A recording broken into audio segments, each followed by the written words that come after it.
Okay, tonight is the 31st of August, 2011, and this is the fifth night we're talking on the Dhammapada. Now we come to chapter 21, Pakinaka Vaga, miscellaneous, verse 290. If by renouncing a lesser happiness, one may realize a greater happiness, let the wise man renounce the lesser, having regard for the greater happiness. So this one is logical. If you can give up something to get a bigger profit, why don't we do it? So like sometimes people break the precepts to get some little happiness, but in the long run, if they have to suffer for it, then it's not worth it. But if you keep the precept, for example, not indulging in hunting or fishing, then you give up that little pleasure, but you will take rebirth in a more happy realm for a long time, so it's worth it. 291. One who seeks his own happiness by inflicting pain on others, entangled by the bonds of hate, will never be delivered from hate. If we, because of hate, we cause pain to others, then we will receive hate in return. Just like some people, they like to shoot wild boars, then after they pass away, they're probably reborn as a wild boar to be hunted by others. 292. For those who are arrogant and heedless, who leave undone what should be done, and do what should not be done, for them the asavas only increase. 293. Those who always earnestly practice mindfulness of the body, who do not resort to what should not be done, and steadfastly pursue what should be done, mindful and clearly comprehending, their asavas come to an end. These asavas, as I mentioned before, is uncontrolled mental outflows. You can say defilements, but at a deeper level, it is the flow of consciousness. So, what should be done, we don't do, and what should not be done, we do. Then our asavas only increase, our defilements, our suffering only increase. But if we practice what the Buddha tells us to practice, the Noble Eightfold Path, then our asavas will come to an end. We will attain liberation from suffering. 294. Having slain mother, craving, and father, ego, conceit, two warrior kings, eternalism and nihilism, and destroyed a country, sense organs and sense objects, together with its treasurer. Ungrieving goes the holy man. 295.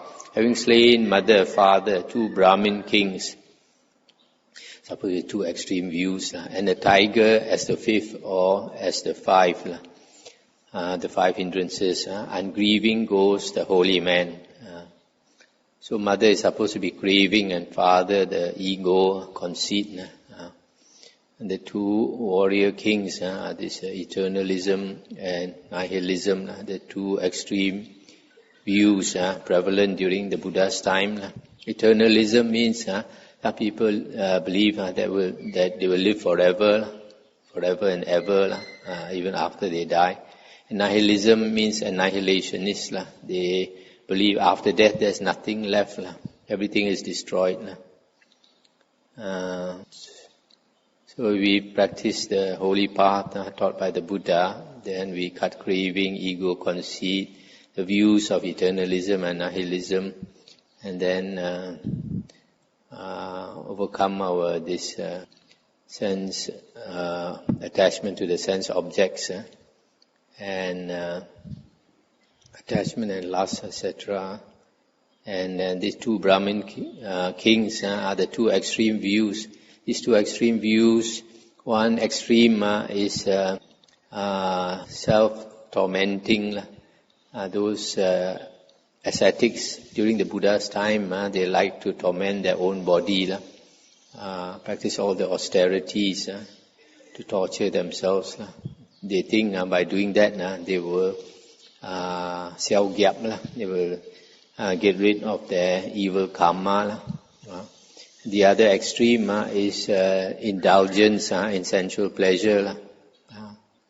And then the 5 mental hindrances obstruct us from knowing and seeing things as they really are. So if we destroy all this, then we will not have dukkha anymore, suffering.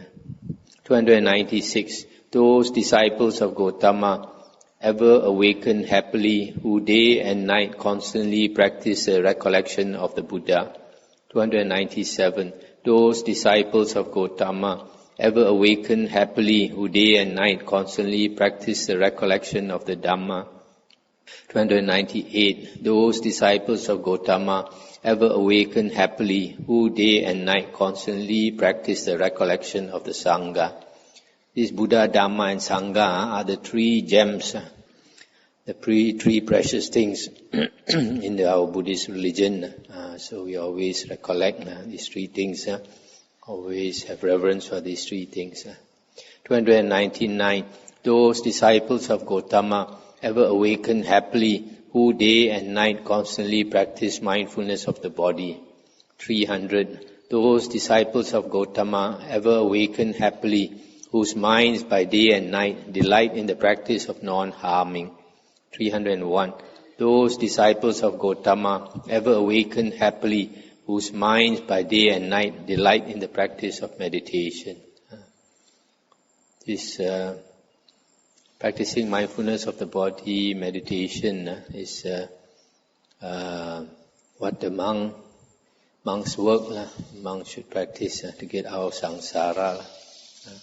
And this non-harming, not only monks, also lay people should practice non-harming other beings. 302. Difficult is the life as a monk. Difficult is it to delight therein. Also difficult and sorrowful is household life. Suffering comes from association with unequals. Suffering comes from aimless wandering. Therefore, do not be an aimless wanderer, a pursuer of suffering. So, if we renounce a monk's life, it's not easy, restricted by so many precepts. We cannot, when we are bored, we cannot go out and go and see a show, or go to a karaoke or something.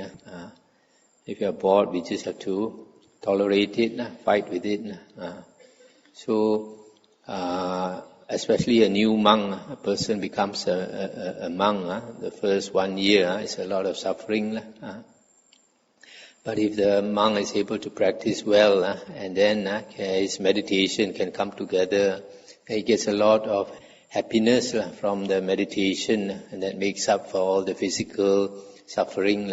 Mental happiness is very important. And then worldly people, the household life is a bit different. You have a lot of physical luxuries, but mentally, lay people have a lot of suffering also.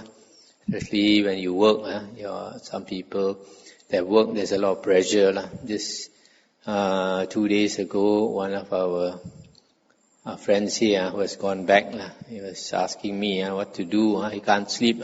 At night he can't sleep. So I asked him whether his work got a lot of pressure. He said, yeah, a lot of pressure. So he's got a lot of pressure, so he can't sleep. Also has to do with these blessings. If we lead our life well, skillfully, we don't harm others, and we benefit others, dana and sila. These 2 basic things can give us a lot of happiness. And if we are happy, it's easier to sleep.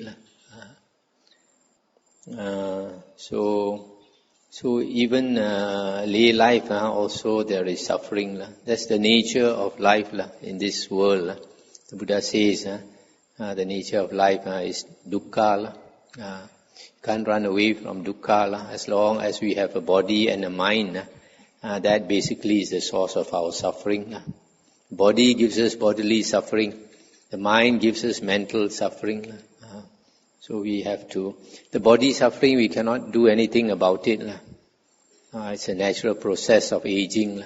But the mental suffering we can do. If we understand the Dhamma, if we understand the Dhamma well, then we know everything goes according to karma vipaka. So if we understand that, whatever comes, we accept. If we accept, then there's no mental suffering. A lot of people, they cannot accept, that's why they have a lot of mental suffering, and so they can't sleep and all that. 303. He who is full of faith and virtue, and who possesses good repute or reputation and wealth, he is respected everywhere, in whatever land he travels. This wealth should refer to spiritual wealth. So if a person has faith in the Buddha, Dhamma and Sangha, he keeps his precepts, so he has a good reputation and he has spiritual wealth. Wherever he goes, he's respected. 304. The good shine even from afar, like the Himalaya mountains, but the wicked are unseen, like arrows shot in the night. In the suttas we find that if a monk practices well, the devas respect him, and sometimes the devas act as a protector. So even though we don't see them, they see us. So here, virtue shines. In some other verse we read that fragrance of flowers cannot go against the wind, it goes with the wind. But the fragrance of virtue can go against the wind. 305. He who sits alone, sleeps alone, and walks alone, who is strenuous and subdues himself alone, will find delight in the solitude of the forest. This forest monk is a very lonely life. He goes into the forest, he practices alone, has to face the dangers in the forest. Sometimes he might be bitten by a snake, sometimes by wild animals. There's some Western monks practicing in Sri Lanka in the forest. One of them was trampled by this elephant. There's still quite a lot of elephants in Sri Lanka. If they live in the deep forest, they will meet these wild animals. Another American monk, I think, was bitten by a snake. He caught the snake, he threw it away, and the snake came back and bit him a second time, and he died. So it's not easy to be a forest monk. It's a lonely life. But if he can attain good states of meditation, then he finds happiness in his mind. Chapter 22, Niraya Vaga, Hell. 306. The false accuser goes to hell. Also one who, having done wrong, says, I did not do it. Men of base actions both, on departing they share the same destiny in the other world. So if a person accuses somebody falsely, and if he does something wrong, he says he does not do it, then he's liable to fall into hell. 307. There are many uncontrolled men of evil character wearing the yellow robe. These wicked men will be reborn in hell because of their evil deeds. So this refers to monks and nuns also. If a person wears the robe as a monk or nun, he's supposed to practice all the precepts, or even not all, the major precepts, and be a sincere monk or nun, otherwise he can fall to hell. 308. It would be better to swallow a red-hot iron ball, blazing like fire, than as an immoral and uncontrolled monk to eat the alms food of the people. So a lot of people think it's attractive to wear the robe, but you have to think carefully. If you wear the robe and you cannot control yourself, the consequences can be very serious. The most important thing in wearing the robe is sincerity. As long as a person is sincere, then he won't cheat people and he won't cheat himself. That's important. Even though some of the minor precepts are not kept, but if the person is sincere, it doesn't matter. In the suttas, the Buddha says that even Aryans can break minor precepts.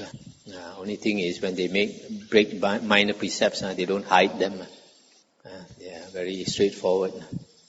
309. 4 misfortunes befall the reckless man who consorts with another's wife: acquisition of demerit, disturbed sleep, ill reputation, and rebirth in hell. 310. Such a man acquires demerit and an unhappy birth in the future. Brief is the pleasure of the frightened man and woman, and the king imposes heavy punishment. Hence let no man consort with another's wife. So this one, if somebody does something wrong, that he's frightened that he'll be found out. And when he's found out, then the punishment will come, either in this world, in the human world, or hereafter.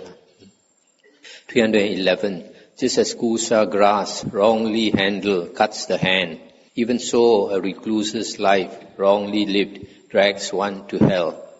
312. Any loose act, any corrupt observance, any life of questionable celibacy, none of these bear much fruit. So, just like this kusa grass is like our lalang. If you pull the lalang carelessly, it will cut your hand. In the same way, if a monk is careless with his life, then it can harm him. 313. If anything is to be done, let one do it with sustained vigor. A lax monastic life stirs up the dust of passions all the more. An evil deed is better left undone, for such a deed torments one afterwards. But a good deed is better done, doing which one does not repent. So if a person becomes a monk, he should not be lax. So he should make effort to practice the path as taught by the Buddha. 315. Guard yourself closely like a border city, both within and without, inside and outside. Do not let slip this opportunity for spiritual growth. For those who let slip this opportunity, grieve and consign to hell.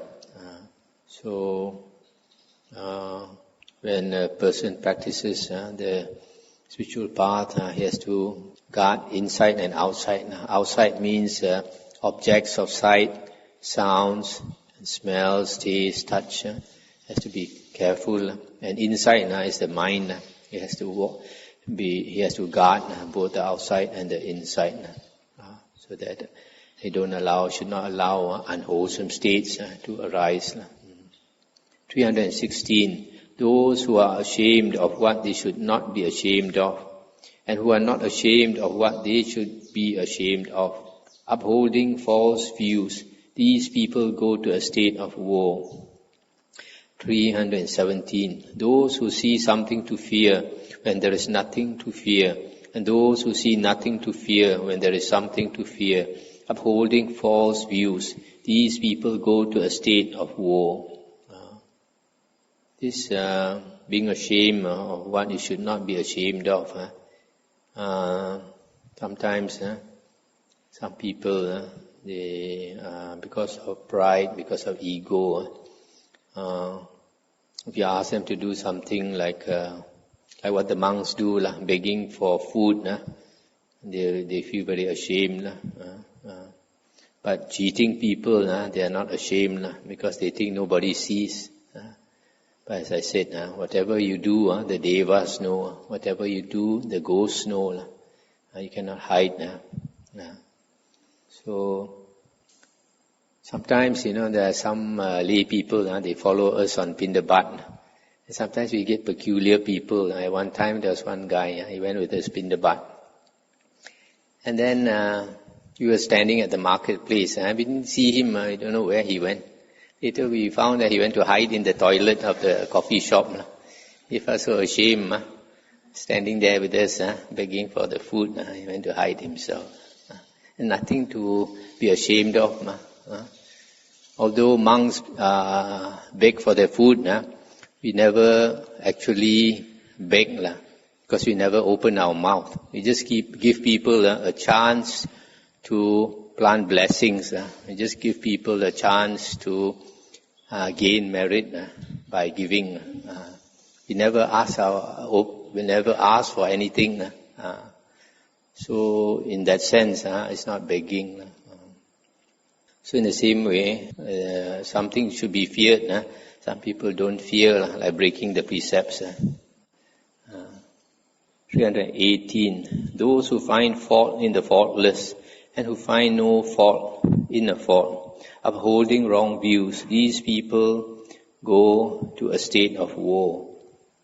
319. Having known a fault to be a fault, and the faultless to be faultless, upholding right views, these people go to a happy realm.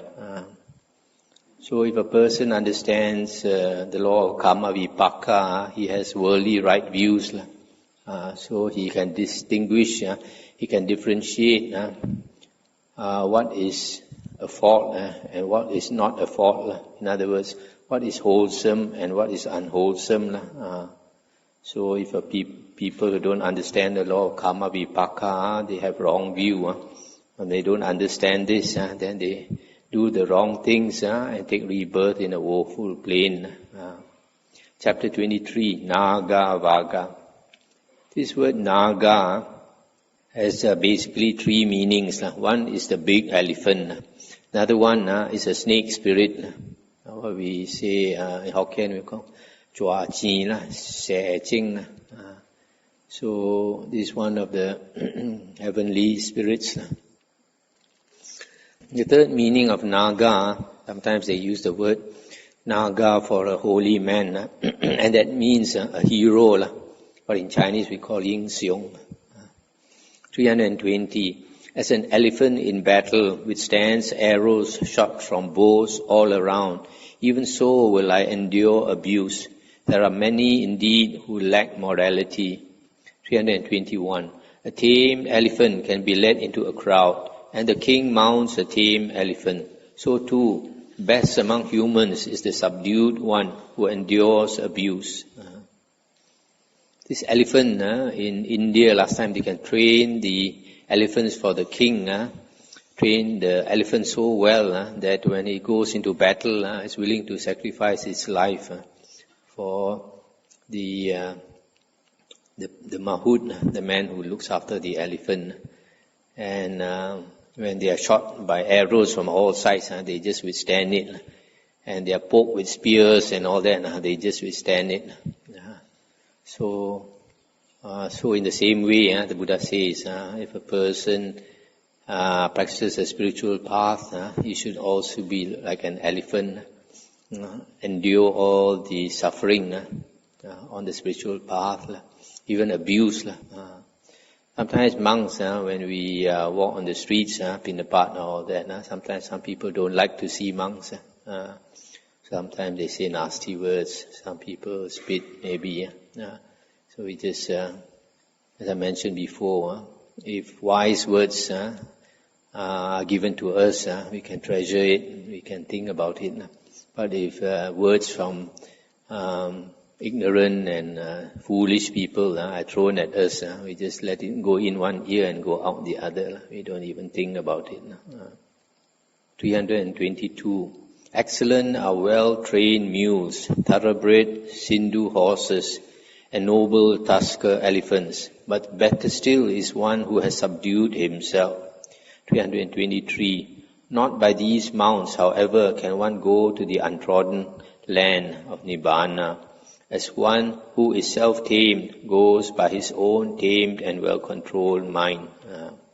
So these well-trained mules, horses and elephants, they can bring us here and there, only in the world, but they cannot bring us very far. But one who has controlled his mind As the sutta say, a person, an arahant with psychic power, he can fly like a bird. With the flesh body, can fly through the 6 sensual desire heavens, right up to the Brahma heavens. So in the same way, after death, he can also reach Nibbana. 324. Masti during Rat, the tusker named Dhanapalaka is uncontrollable. Held in captivity, the tusker does not touch a morsel, but only longingly calls to mind the elephant forest. This elephant Dhanapalaka is supposed to be a famous elephant, and I think the story goes that when he was brought out of the forest, he was thinking of his blind mother elephant, wanted to take care of the blind mother. So he was not happy, wanted to go back. I think this might be a Jataka story. So Masti means he has a certain smell. During this Rat is the mating season. Elephants, during the mating season, they are uncontrollable, very dangerous. They can kill anybody who comes near. So when you put him in captivity, he's not happy, he won't eat anything. He wants to go back to the elephant forest. So there's a very beautiful sutta on the simile of the elephant. The Buddha said, just as a forest elephant, if you want to tame a forest elephant, first you must catch him with another big elephant, and then catch him and then bring him out of the forest. And he will resist. He will never want to come out of the forest because that's his natural home. So he needs a lot of effort to bring him out of the forest. And after he's come out of the forest, before you can tame him, you got to make him eat. So you have to give nice words to the elephant and give him some maybe sugar cane or something that he likes to eat, and coax him. And then if he starts to eat, then the trainer is very happy. He knows that he won't die. And then after that, slowly we'll teach him to maybe lift a leg or lift another leg, and to walk, to stop, and all these training, the whole training, it goes to a very detailed training until he's worthy of the king. He's worthy to go into battle for the king. So in the same way, the Buddha said, if you ask a lay person to renounce to wear the robe, he's extremely reluctant. He will struggle. He will not, just like the elephant, you want to bring him out of the forest, he will not want to get out of the forest. So in the same way, the layman in the concrete forest of the city, you ask him to wear the robes, he will resist. He will not. But if he's finally, he has no choice due to circumstances, maybe the wife passed away or somebody passed away, that he's hurt so much that he decides to wear the robe, and then you have to train him, just like the elephant has to be trained before he's a good monk. So that is a very beautiful simile in the Majjhima Nikaya. 325. When one is sluggish and gluttonous, lazy, rolling around in bed like a fat pig, that sluggard undergoes rebirth again and again. A lot of people, we, especially nowadays, with all the processed food we eat, after a heavy meal, we feel very sleepy. We go and roll on the bed like a pig. 326. Formerly this mind wandered about as it liked, where it wished, according to its pleasure. But now I will thoroughly master it with wisdom, as a mahout controls an elephant in rut. So this mind is like a monkey. Likes to go here, go there. But to control it, the Buddha gave this simile of the hunter who caught 6 animals.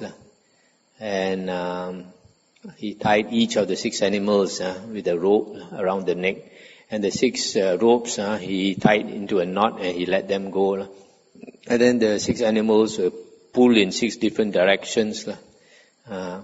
So the Buddha said there's a normal mind.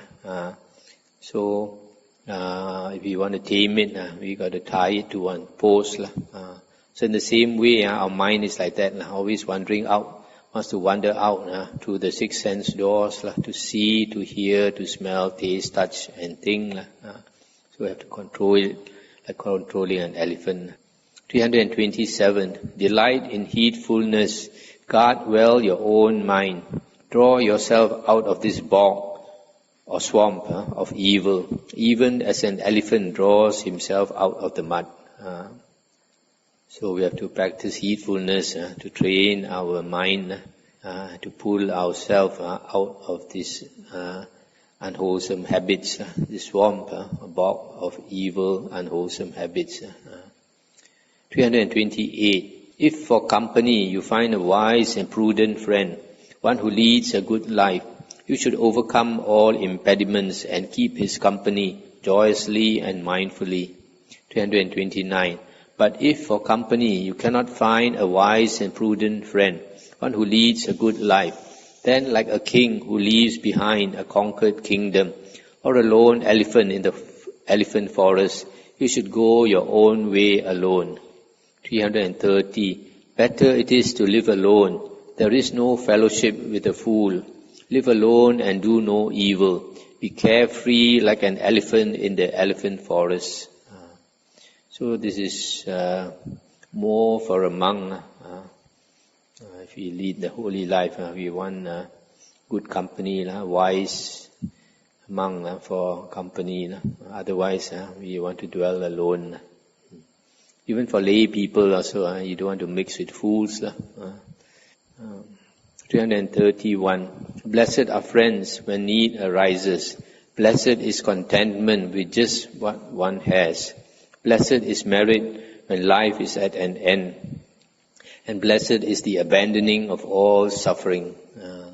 So if you have friends, when you need them, they are beside you. Those are real friends. And it's a blessing to have a real friend. And then it's a blessing to be contented with just what you have and not to think of wanting more. Then it's very blessed when your life is coming to an end and you reflect that you have a lot of blessings or merit, having done good, have avoided evil, benefited people. Then you feel secure at the end of life. You're not troubled. But the highest blessing is abandoning of all suffering when we practice the Noble Eightfold Path. 332. Blessed it is to serve one's mother. Blessed it is to serve one's father. Blessed it is to serve the monks. And blessed it is to serve the holy men. The Buddha says there are 4 fields of merit. If you conduct yourselves towards these 4 persons, it is very meritorious. But if you conduct yourself wrongly to these 4 persons, then it's very demeritorious. The first one is the Buddha. The second is the Buddha's disciples, monks and nuns. The third is your mother. The fourth is your father. 333. Blessed is virtue until life's end. Blessed is faith that is steadfast. Blessed is the acquisition of wisdom, and blessed is the avoidance of evil. So it's a blessing if you practice virtue until the end of your life. And also it's blessed if your faith in the Buddha, Dhamma and Sangha is steady, unshakable. And blessed is attaining of wisdom. And blessed is the avoidance of evil. You don't do any wrong. Don't harm people.